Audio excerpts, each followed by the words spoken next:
আমার নাম রাহুল ভাটিয়া। আমি পেশায় একজন ইঞ্জিনিয়ার।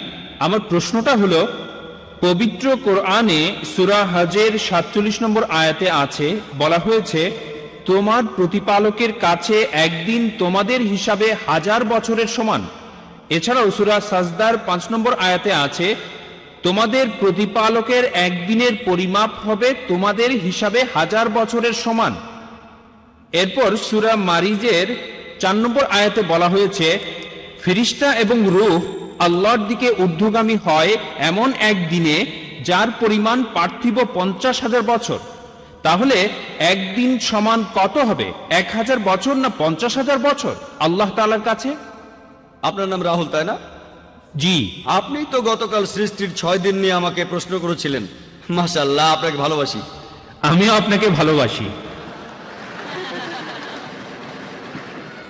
এখন আপনাকে বলি, ইন্টারনেটে দেখবেন এগুলো খুবই কমন প্রশ্ন। আপনাকে এগুলো জানার জন্য বিশেষজ্ঞ হতে হবে না। আপনি ইন্টারনেটে চলে যান, ইসলাম বিরোধী সাইটগুলোতে এরকম অনেক কিছুই পাবেন। আমি শিওর যে ভাই রাহুল, আপনি বোধহয় পুরো কোরআন পড়েননি।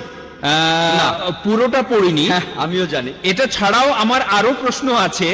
আমি আরো কিছু প্রশ্ন করতে চাই, তবে আগে এটার উত্তরটা জানতে চাই। তাহলে দেখছেন, আপনি যদি সত্যটা জানতে চান, প্রথমে আপনাকে আসল উৎসটা পড়ে দেখতে হবে। যদি খ্রিস্টান ধর্মকে জানতে চাই আর খ্রিস্টান বিরোধী বইগুলো পড়ি, তাহলে আমি এক পেশে হয়ে যাব। তাই আমি আপনাকে অনুরোধ করছি, প্রথমে ভালো সাইটগুলো দেখেন, পবিত্র কোরআন পড়েন, তারপর 2টো না 200টা প্রশ্ন করেন আমাকে। ইনশাআল্লাহ আমি উত্তর দেব, অবশ্যই উত্তর দেব।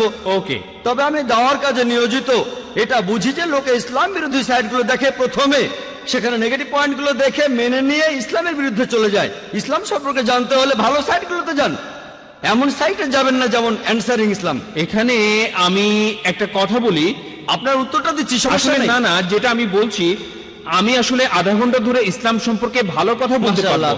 আমি এখানে একেবারেই নিরপেক্ষ। আমি উত্তরটা দিচ্ছি, এটা নতুন প্রশ্ন না, এটা নতুন না।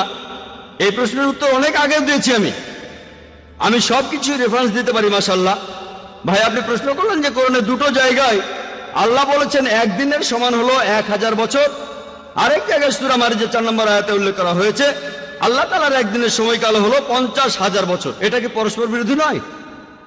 এক জায়গায় বলা হচ্ছে 1000 বছর, আর এক জায়গায় বলা হচ্ছে 50,000 বছর। আরবি ভাষায় এই শব্দটা হলো ইয়ম। এই শব্দটা হলো ইয়ম। এখন ইয়ম এর 2টো অর্থ আছে।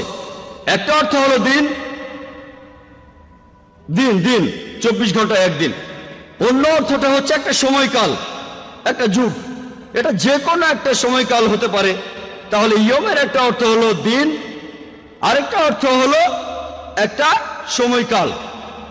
তাহলে যদি সঠিকভাবে কোরআন পড়েন, একটা আয়াত বলছে যে একদিন সবকিছু আল্লাহ সুবহানাহু ওয়া তাআলার কাছে উপরে চলে যাবে, যেদিনের পরিমাণ হবে 1000 বছর তোমাদের হিসেবে। একটা দিন, একটা সময়কাল, যেটা সময় হবে তোমাদের হিসেবে 1000 বছর।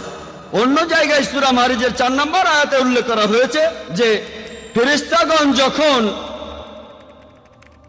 আল্লাহ তাআলার দিকে ঊর্ধ্বগামী হয়, এই সময় যে সময়টা লাগে একটা সময়কাল, যেটা পার্থিব 50,000 বছরের সমান। উদাহরণ হিসেবে আপনাকে বলি, ধরুন যদি আমি দুবাই থেকে আবুধাবি যেতে চাই, 1 ঘন্টা সময় লাগবে। আর যদি আমি দুবাই থেকে যাই ধরুন আমেরিকাতে, খুবই স্লো একটা প্লেনে, সময় লাগবে 50 ঘন্টা। দুবাই থেকে আবুধাবি যেতে আমার মোট সময় লাগবে 1 ঘন্টা। আর দুবাই থেকে নিউ ইয়র্ক যেতে আমার সময় লাগবে মোট 50 ঘন্টা। এটা পরস্পর বিরোধী কথা নয়, কারণ এই 2টো বিষয়ই আসলে আলাদা বিষয়। তাই আল্লাহ এক জায়গায় বলছেন একদিন সবকিছু তার কাছে চলে যাবে, সেটার সময় আলাদা। অন্য জায়গায় ফেরেশতাগণ তার কাছে যাবেন, সেটার সময়ও আলাদা। এটা পরস্পর বিরোধী নয়। এখানে বিষয় দুটো আলাদা, তাই সময়ের হিসেবটাও আলাদা।